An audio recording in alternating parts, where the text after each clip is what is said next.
Bismillahirrahmanirrahim. Dilimizdə tez-tez belə ifadəyə rast gəlirik. Mədəniyyətli olmaq.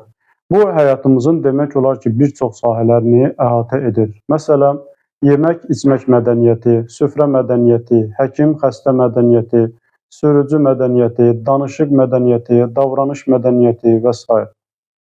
Mədəniyyət dedikdə isə davranışın ən yüksək, ən gözəl, ən ali halı nəzərdə tutulur. Salamlaşmağın, qarşılıqlı salamlaşmağın, birinin birinə salam verməsi və yaxud da ki, onun cavab verməsi, bunun özü də bir mədəniyyət növüdür. İslam dini həmişə olduğu kimi hər bir sahədə bizə mədəniyyətin, davranışın ən gözəl formasını təqdim edir. Biz bunu Qur'an-ı Kərimin ayələrindən və Peyğəmbər və Əhl-i Beytdən nəql olunan hədis və rəvayətlərdən də açıq-aşkar görürük. Ayələrin birində Nisa surəsinin 86-cı ayəsində Allah təbarək və teala belə buyurur.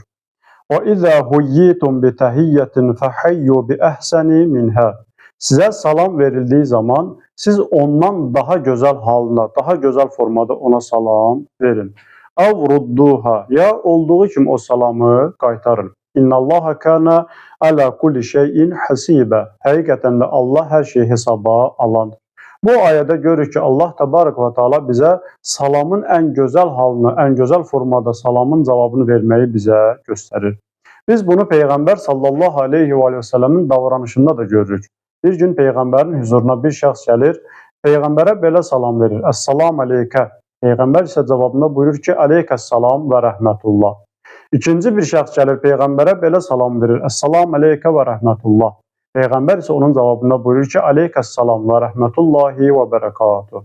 Üçüncü şəxs gəlir, Peyğəmbərə belə salam verir ki, əs-salam aleykə və rəhmətullahi və bərəkatuh. Peyğəmbər isə onun cavabında onun verdiyi salam kimi cavab verir. Aleykəs-salam və rəhmətullahi və bərəkatuh. Peyğəmbərdən bunun səbəbini soruşduqda birinci və ikinci şəxsin salamının cavabında əlavə etdin, amma üçüncü şəxsin salamının cavabında əlavə etmədin. Peyğəmbər sallallahu aleyhi və aleyhi və sələm cavabında buyurur ki, üçüncü şəxs salama əlavə etmək üçün mənim üçün bir kəlmə qoymadı.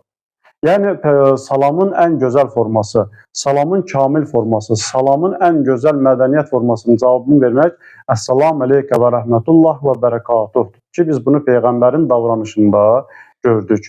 Bu ayə və bu hədislərdən biz belə nəticə əldə edirik ki, həqiqətən də Qur'an, yəni İslam dini, Peyğəmbərin və Əhl-i Beytin davranışı bizə mədəniyyətin ən gözəl formasını, davranışın ən yüksək formasını bizlər üçün yol qoyub və bizlərə tövsiyə edib.